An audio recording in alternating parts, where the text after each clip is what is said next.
Assalamualaikum warahmatullahi wabarakatuh. Perkenalkan, nama saya Fania Yonoverita dengan NIM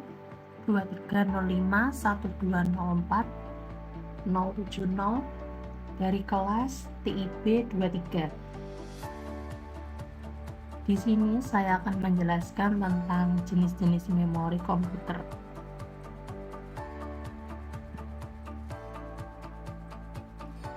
Yang pertama, apa itu memori komputer?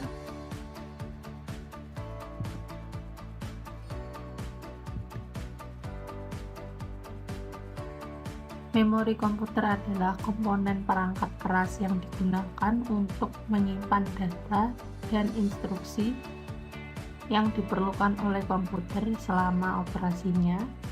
Memori komputer memungkinkan komputer untuk menyimpan dan mengakses informasi dengan cepat dan efisien.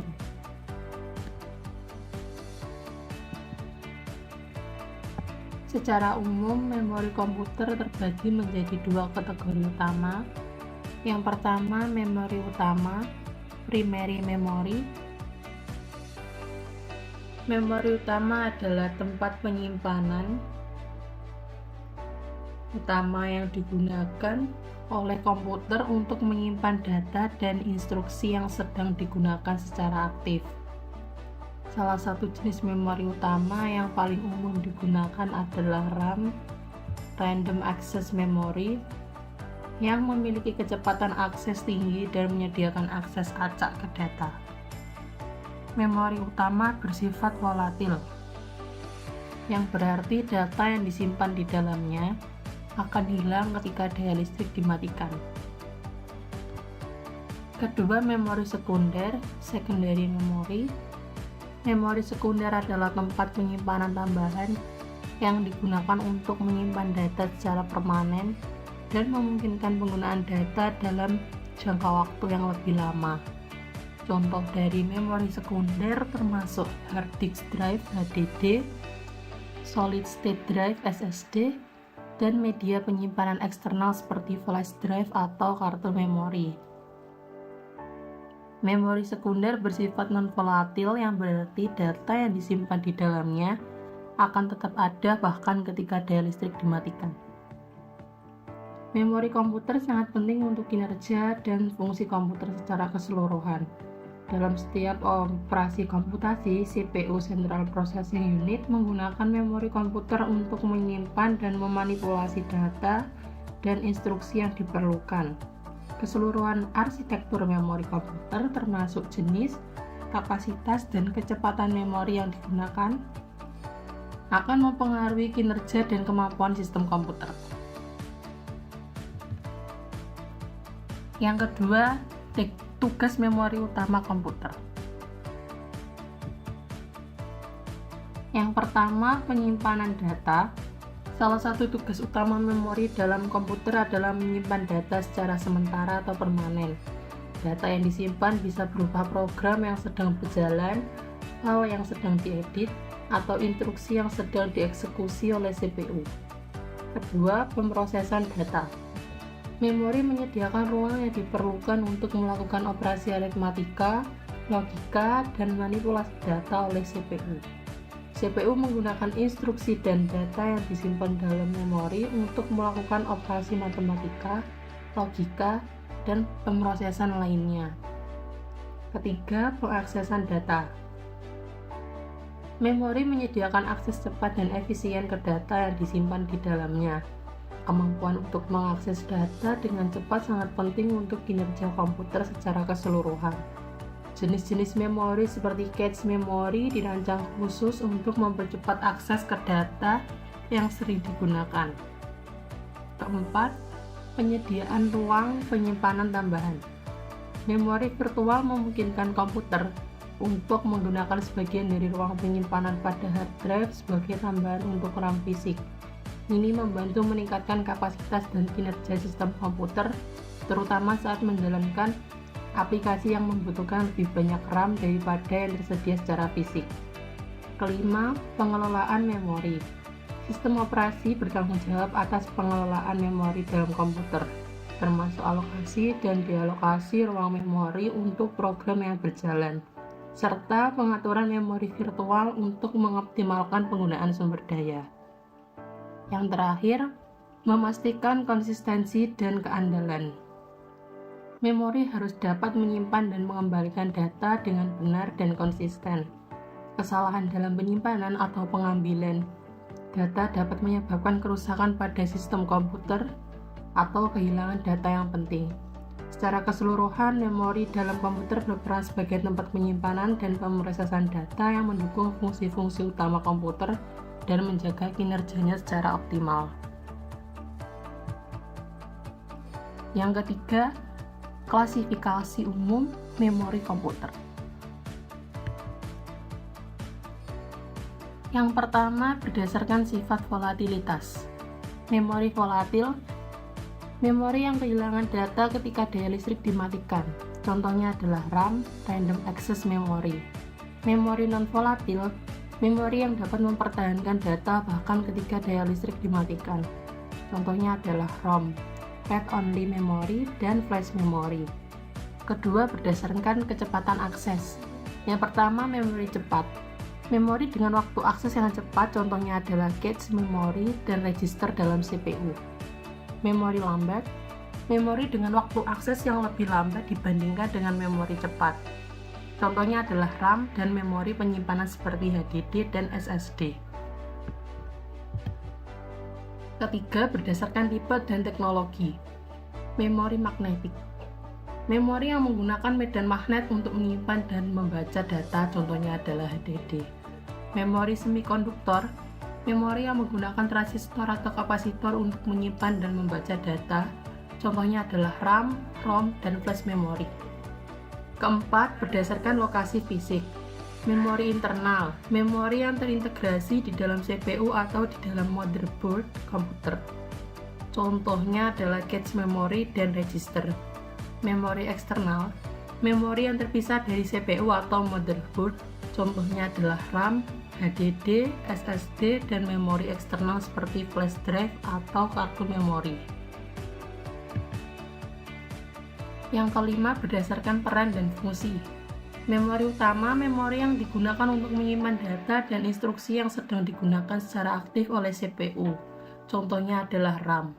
Memori sekunder, memori yang digunakan untuk menyimpan data secara permanen dan memungkinkan penyimpanan data dalam jangka waktu yang lebih lama. Contohnya adalah HDD dan SSD. Memori cache, memori cepat yang digunakan untuk menyimpan salinan data yang sering digunakan sehingga mempercepat akses CPU terhadap data tersebut. Klasifikasi memori ini membantu dalam pemahaman tentang peran dan karakteristik berbagai jenis memori dalam sistem komputer, serta memungkinkan perancang sistem untuk memilih memori yang sesuai dengan kebutuhan spesifik aplikasi atau perangkat. Yang keempat, aspek utama manajemen memori. Yang pertama ada alokasi memori. Proses alokasi memori melibatkan penentuan bagaimana dan kapan memori akan dialokasikan kepada program yang berjalan. Ini termasuk alokasi memori untuk menyimpan kode program, data, stack, dan variabel yang dibutuhkan oleh program. Kedua, dealokasi memori. Setelah sebuah program selesai berjalan atau tidak lagi memerlukan memori yang dialokasikan, memori tersebut harus didealokasikan agar bisa digunakan oleh program lain. Dealokasi memori secara efisien adalah aspek penting dari manajemen memori untuk mencegah terjadinya kebocoran memori atau memory leaks. Ketiga, fragmentasi memori. Fragmentasi memori terjadi ketika ruang memori yang kosong terpecah menjadi beberapa bagian yang lebih kecil, sehingga sulit untuk mengalokasikan blok memori yang cukup besar untuk kebutuhan program tertentu. Manajemen memori bertanggung jawab untuk mengurangi atau mengatasi fragmentasi memori agar tidak menghambat kinerja sistem. Keempat, swap space atau paging. Sistem operasi menggunakan teknik swap space atau batching untuk memanfaatkan ruang penyimpanan tambahan di hard drive sebagai memori virtual. Ini memungkinkan sistem untuk menjalankan program atau proses yang membutuhkan lebih banyak memori daripada yang tersedia secara fisik. Kelima, memory protection. Manajemen memori juga mencakup implementasi perlindungan memori untuk mencegah akses yang tidak sah atau tidak diizinkan ke area memori yang sensitif, seperti ruang memori sistem atau memori yang digunakan oleh program lain. Keenam, sharing memori. Dalam beberapa kasus, program-program yang berjalan dapat berbagi area memori tertentu untuk menghemat sumber daya. Manajemen memori memfasilitasi proses berbagi memori antara program atau proses yang berbeda. Dan yang terakhir adalah memory mapping. Teknik pemetaan memori memungkinkan program untuk mengakses data dari berbagai sumber, termasuk file, perangkat keras, atau memori lain, sebagai bagian dari alamat memori virtualnya. Manajemen memori sangat penting untuk kinerja dan keandalan sistem komputer secara keseluruhan.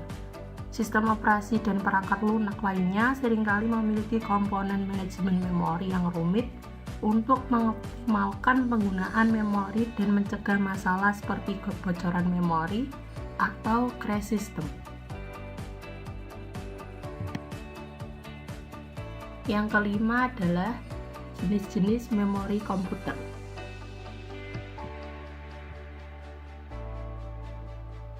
Yang pertama adalah Random Access Memory (RAM). RAM adalah jenis memori utama dalam komputer yang digunakan untuk menyimpan data dan instruksi yang sedang digunakan secara aktif oleh CPU.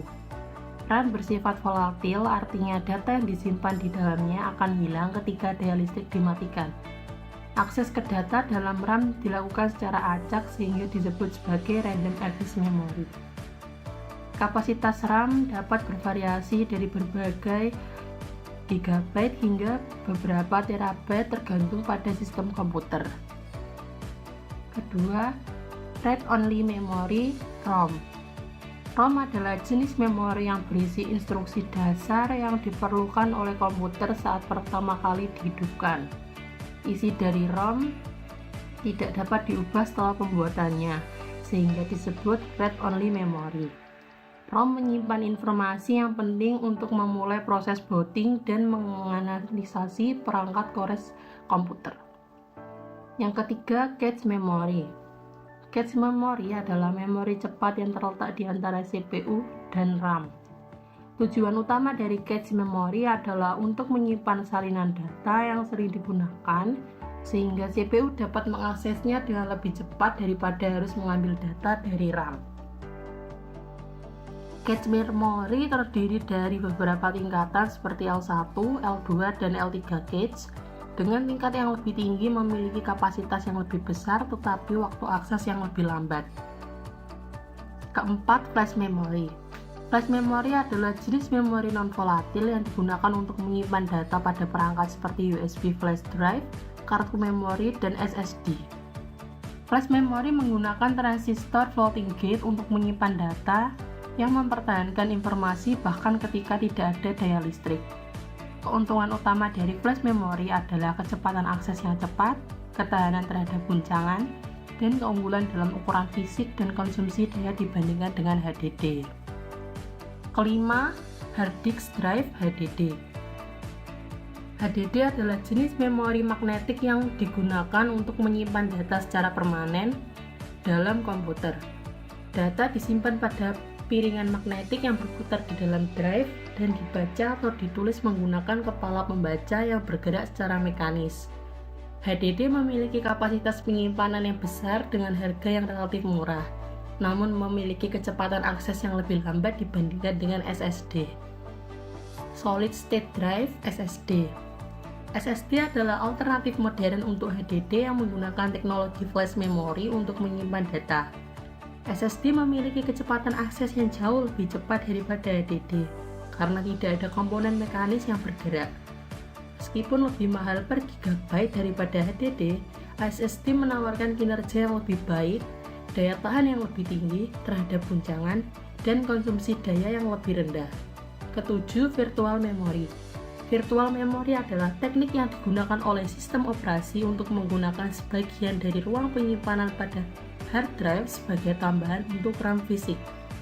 Ini memungkinkan komputer untuk menjalankan program atau proses yang membutuhkan lebih banyak RAM daripada yang tersedia secara fisik.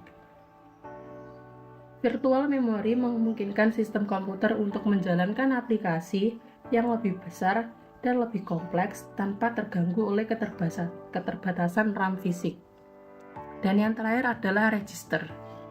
Register adalah jenis memori yang terletak di dalam CPU. Register digunakan untuk menyimpan data sementara selama proses perhitungan dan eksekusi instruksi. Register memiliki kecepatan akses yang sangat tinggi dan digunakan untuk menyimpan data yang sedang diolah oleh CPU saat ini. Baik, itulah yang bisa saya sampaikan tentang jenis-jenis komputer. Apabila ada tutur kata atau perkataan yang kurang berkenan, saya mohon maaf. Saya akhiri. Wassalamualaikum warahmatullahi wabarakatuh.